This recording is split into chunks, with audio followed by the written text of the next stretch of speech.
Wow, a vernal pool plus a glacial erratic. How New England do you get?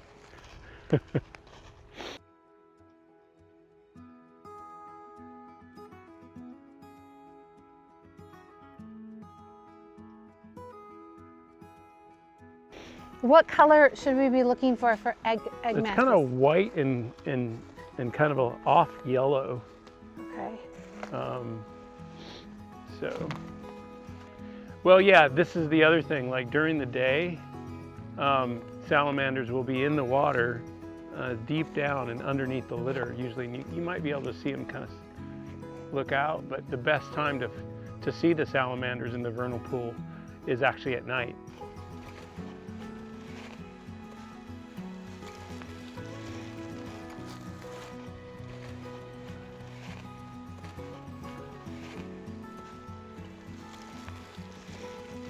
Should we walk down to that vernal pool down there and see if we see anything? Sure. That's where I found the spotted one, was down there. Let's go.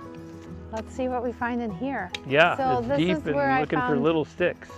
This is where I found that spotted salamander. Wait, is this a little fairy shrimp right there? Can I have that Here, yeah, you stick? can have the stick. The one that's moving there, yeah. Yeah, look, there's one moving right Yeah, there. you can and see there's, the fairy shrimps. see them? Yeah, there's one there on the, there. They're all over, aren't they? Yeah. It'd be hard to believe Look, that, there's a whole bunch of them. yeah, fairy shrimp would be something that would provide any type of meal. But you know, it depends upon your size, right? I mean, a fairy shrimp isn't gonna feed a raccoon, but it certainly would feed a frog or a salamander. I Oh, would think. what? Look at that. Oh, I see a good egg mass, you guys. Cool. Look at, oh, Yep, that's it. You can get it.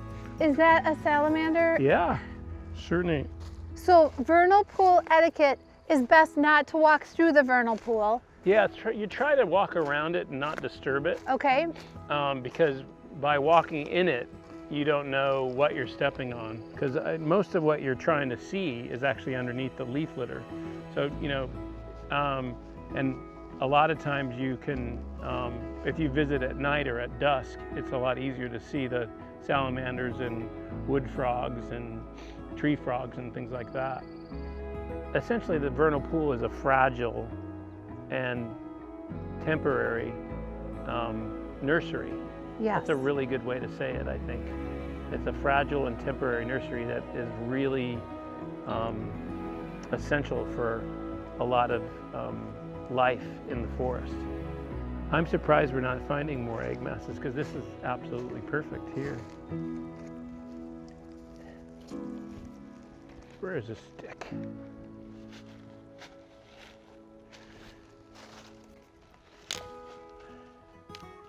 Have you found any more, Ryan?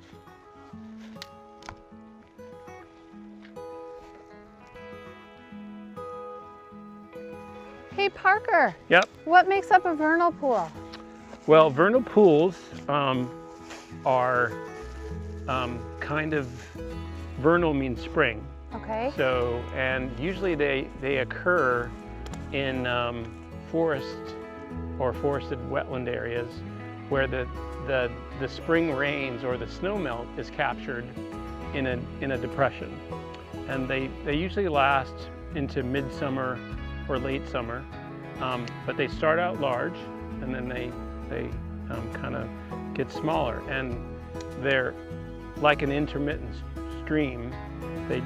The depression captures the water for a short period of time, let's say 3 months.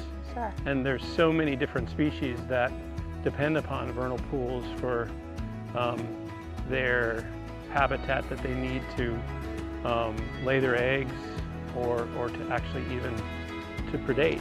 So they're temporary. It's temporary. Vernal pools are there especially in New England forests, but they're also in other forests as well. But we're kind of famous for our vernal pools and all the species that are associated with them.